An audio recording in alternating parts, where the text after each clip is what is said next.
Jesus said, neither pray I for these alone, but for them also, which shall believe on me through their word, that they all may be one, as our Father hath in me, and I in thee, that they also may be one in us, that the world may believe that thou hast sent us. Now my subject has been given to us.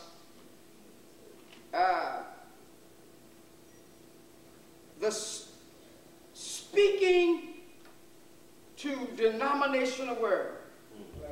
How the Bible speaks to denominational word. My question is, how does it, or what does it say? What does it say? What does the word say to denominational church? What does it say? Let us talk about denominationalism. And let us look at it from this perspective. That denominationalism was never in the mind of God. Never was denominationalism in the mind of God. But let me talk about something real quickly. Denominationalism spawned out of what we call sectarianism. Now sectarianism is as old, get Acts chapter 5, is as old as the life of Paul, as old as the life of Jesus. Sectarianism is a feeling or a desire to be separate and have the profound right to speak my own mind. That's sectarianism. Now in the book of Acts, chapter 5, look at verse number 17 and listen to what the Bible teaches. Then the high priest rose up. And listen what it said. It said, then the high priest rose up. And all they that were with him. And all they that were with him. Which is the sect of now the listen to this. They were the sect of the Sadducees. And were filled with indignation. And they were, listen to this, they were filled with indignation. And laid their hands on them. And they got their hands on them. And put them in the common prison. And they put them in the common prison. But the angel of the Lord. But the angel of the Lord. By night. Now I want you to notice something. That's sectarianism. Now let me give you an idea of what I'm talking about. When truth came, these sects, you had the Sadducees, you had the Pharisees, and the scribes. They didn't like each other, but they all didn't like Jesus. They joined up together to get rid of God's man, but they didn't like each other. They thought it was all right to be in sectarianism. They thought it was all right to speak my own mind. Matter of fact, they promoted the idea that you can disagree to disagree. It's all right to have your own feelings. It's all right to think what you want to think. It's all right to believe what you want to believe. But I'm here to tell you tonight that this was never in the mind of God.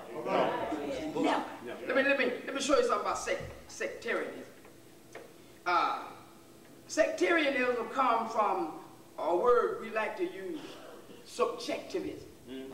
And subjectivism is the appeal to what you feel religion.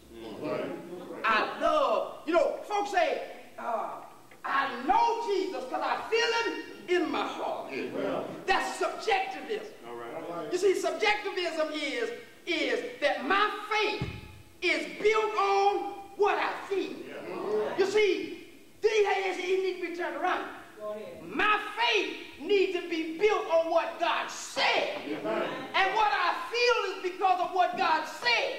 And I don't make right by what I feel. Other